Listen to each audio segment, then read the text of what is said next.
Welcome to the LBTC Grid site. In this video, I'm going to explain a bit about the LBTC Grid site and how it applies to your mining and how it can help you keep track. Okay, so when you come to the LBTC Grid site, you have to actually come to this URL. If you try to go to the main URL, you won't see anything here. So make sure you come to this URL exactly as it shows, or to one of the other URLs such as graph. Okay, so when you come to this page, what you'll note is there's a speed here, and you can order this by hour, by day, by week, by month, and by year. As you can see, we started this in January 2014. So on this page, what you'll see is you'll see these numbers: total, mean, area, and that will basically explain how many hashes we've done in this period of time. So during this period, we've done 239 billion hashes. This, you can't really see it on this bit. If I go to more of a shorter range, you'll see that it's got the total mean area again, and it's also got this dead area. Now in your miner, if you've got your intensity too high, or if you've got issues with your settings, this number will usually be very high. Like here we can see there's a much more higher than what we've seen here, and usually it's someone with settings that's not good that's doing this. Now if you can put auto refresh here, and it will actually show you live as it's going through the mining. As you can see, this is moving all the time, and it's changing the numbers. So if you come to this page and you start mining, you should automatically see your mining come on. More people we've got mining, then obviously this is going to be harder to see your individual mining showing up here. But overall, it can be a good way. Like here, you know, these people, whoever's mining right now, if you just come on and you start mining, you should be able to see peaks. Like here, it's easy to understand that someone stopped mining or a group of people have stopped. And here pretty much is same. Maybe we've had one or two more people during these bits. Okay, and again it shows you time and how much speed in total. Now I want to bring your attention to this portion here, as it has some important factors which some people are need further explanation on, and I want to cover these in this video. So how the LBTC grid works is it connects with other grids, and usually what would happen is we would if we was going to solo mine, it could take up to 10 years under this system for someone with 25 kilohashes a second to be able to solve a block. Luckily we didn't have that, and we're basically working with the rest of the grids to be able to solve a block, so it becomes easier for us.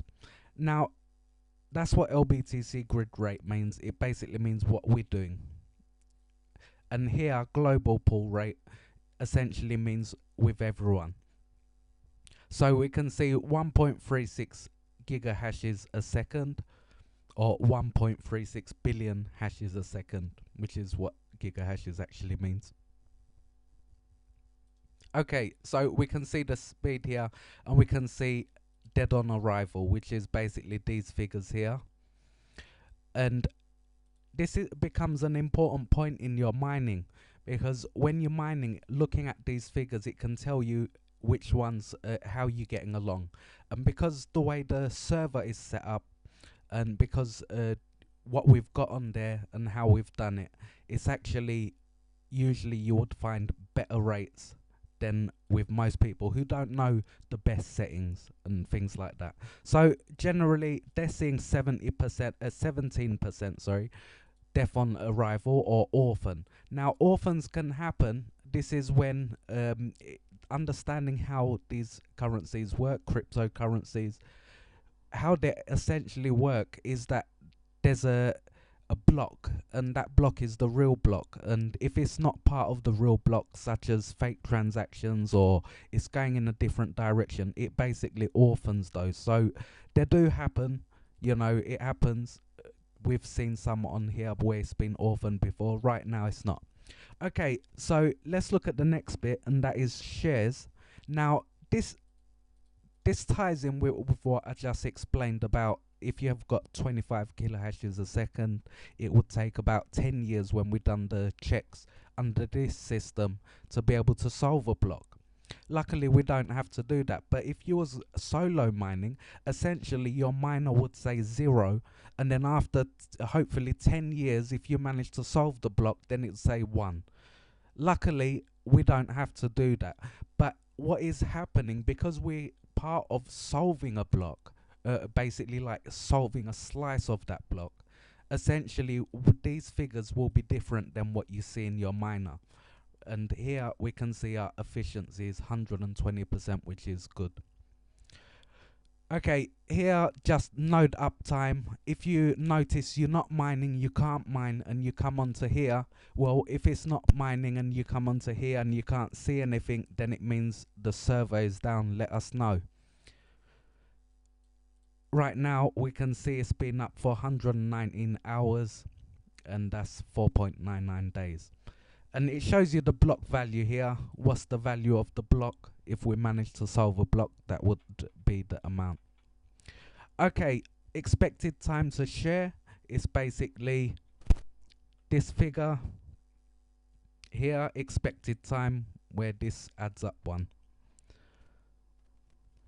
And gradually, as we get closer to solving that share, then what ends up happening is this figure goes up, showing payout levels that comes to us. Okay, so share difficulty 3.17, 3.14. Okay, so this basically goes up. With more miners, this will go up and up. It's just the way it goes, because this is LBTC Grid, it's ours, so it ends up having a lower difficulty, but it will get higher as we got more. Peers, basically how many is coming in, how many is going out.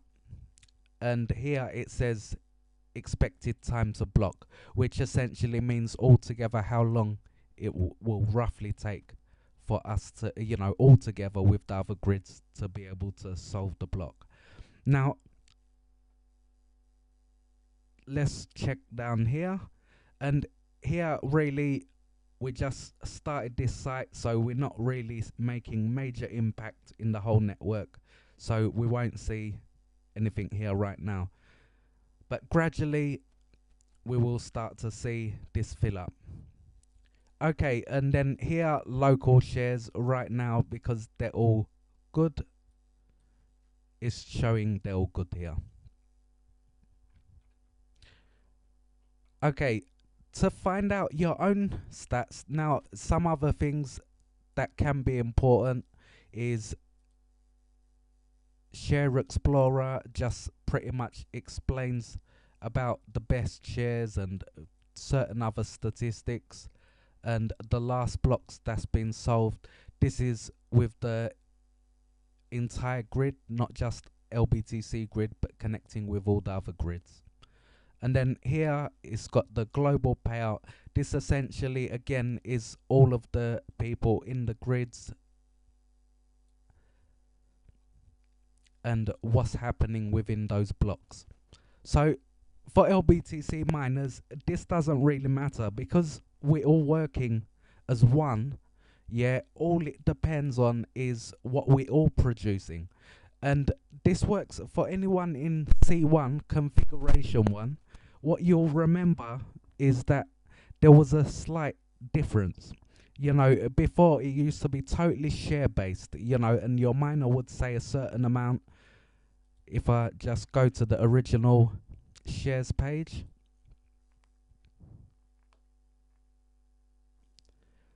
and then go to stats and status, Again, you'll see zeros here because everyone's moving on to C2 now. So here, what used to happen is you would get your shares, and those shares would have a certain value.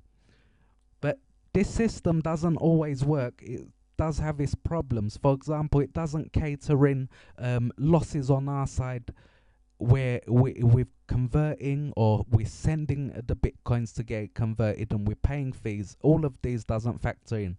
And another factor is recently we saw our pooling partners for this, for C configuration 1, paid out twice for something, or they paid and then they pulled it out because it was paid double. And because the figures they all show up here, it could end up making a different figure, which ends up costing the company money. And we can't run on a loss. You know, we have to be profitable. We have to be successful with this. And the only way is if we all know what's going on. I have to point out that is a different model than a lot of people usually understand in companies. You know, you go to work in a company and you don't generally know what's happening under the hood. And LBTC is different because it is a group success effort. And to achieve that, and with the way Bitcoins works, we wanted to make a solution that everyone understands what's going on. Okay, so here you'll see current payout to default address. Again, because everyone's getting paid in cash for contracting their GPU, what ends up happening is this all gets sent to the default address and they all factor in. So this shows this, and we can see our results as we go along. Again, we can see all of the numbers here for the mining. On this page, it's not auto updated. It's only updated once, because if this was updating constantly, it would just totally thrash the server. So it's only showing when you visited this page. So if you start your miner, and you know, once you start seeing shares showing up in your miner, then you'll see it. You'll see your speeds registering here. If you go to hour, and then you should see your speeds come up. If you see something like this, or if it points straight up, it's because it's doing the calculation still. If you just go to it again, it will normalize. On the main page, on the stats page, it does same, but if you put it on auto, then it will correct itself to the level.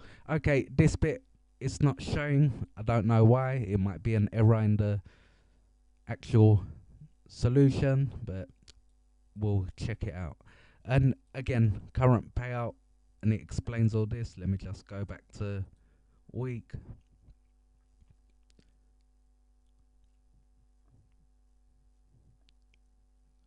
And you can see all of the payouts is done. Again, this the whole point of the C2 method with group-based payments is alone it doesn't work. So together it works, and it works better. So what ends up happening is all of these factor in as we do conversions, and we make payout at the target 50% payout rate of whatever we convert at, whatever it results in cash.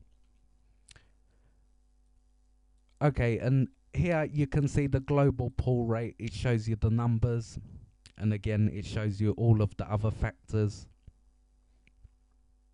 Peers is not showing.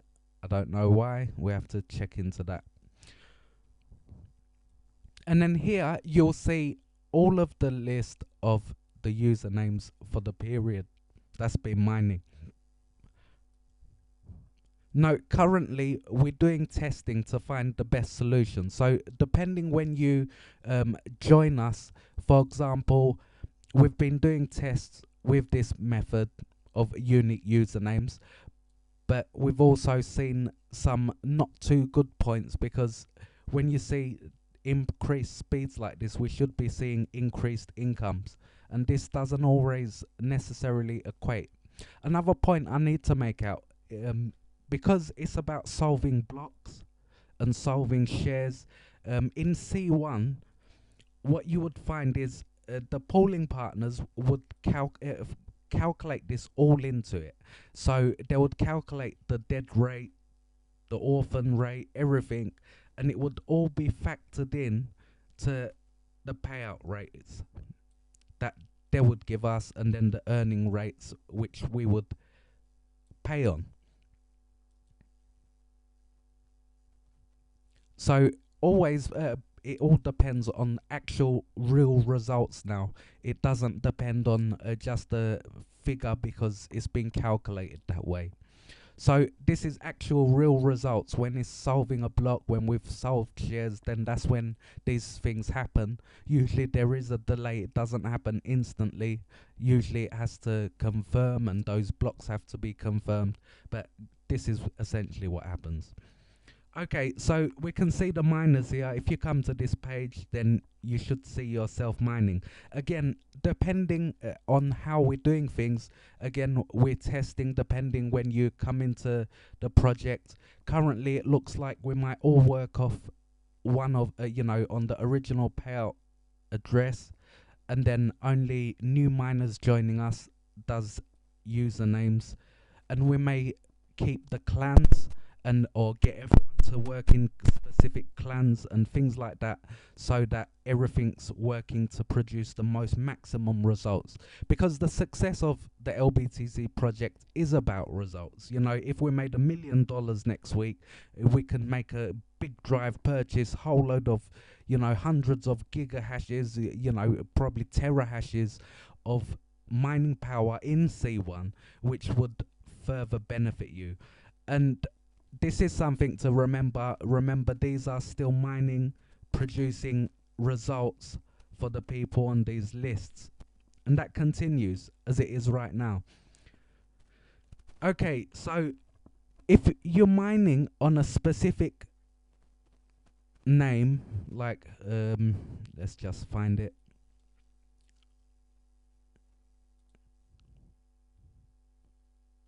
Another point is, if you're mining under a name, it's always a good idea. In most browsers, you can press Control F. So if you type in your username in this point, you should be able to find your username quickly and easily. For example, going like this, it can take a long time to find out who's who, and find your username.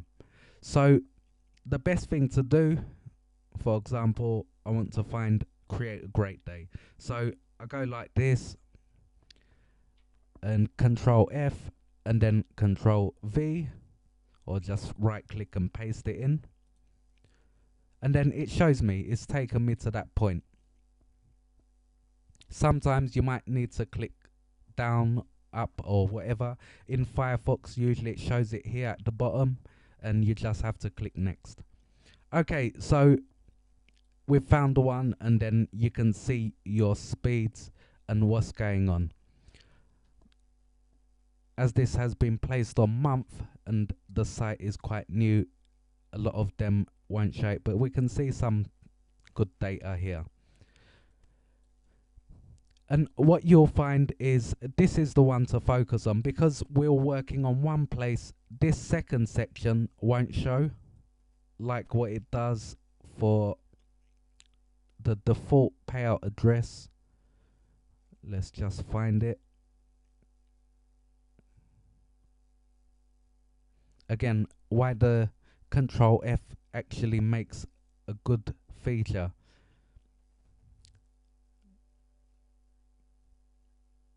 Okay, here's the main site's payout address, and what we find is we can see these figures here.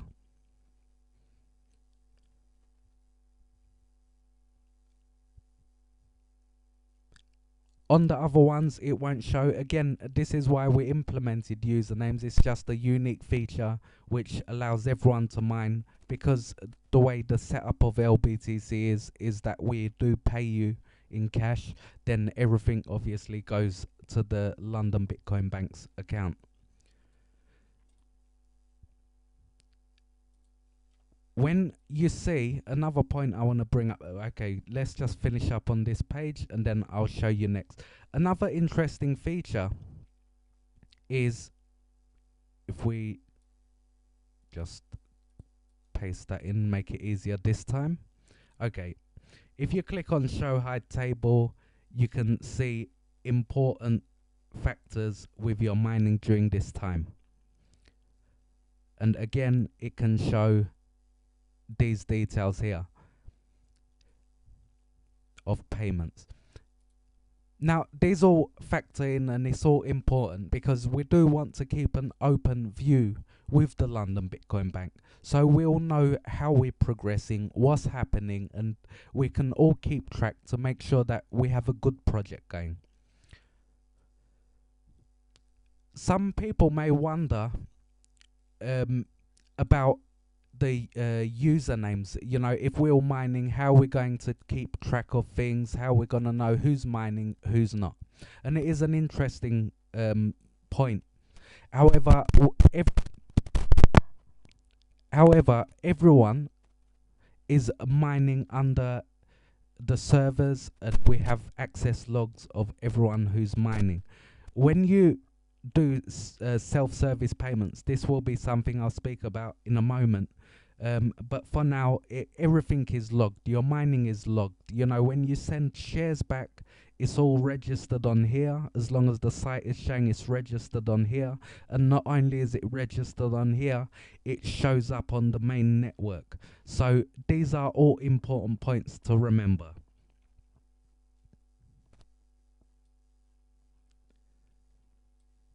Some other factors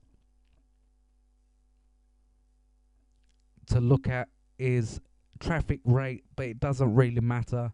Gradually, as the site gets bigger, it will matter. But this point becomes an important point with your mining.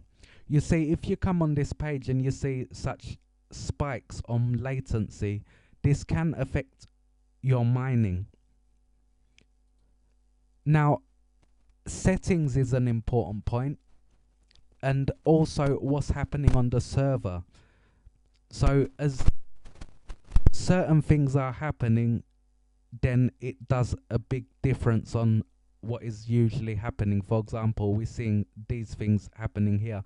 Usually when the RAM goes high, it will try to reduce the RAM and RAM usage, and what will end up happening is we'll see spikes. It's just part of the process,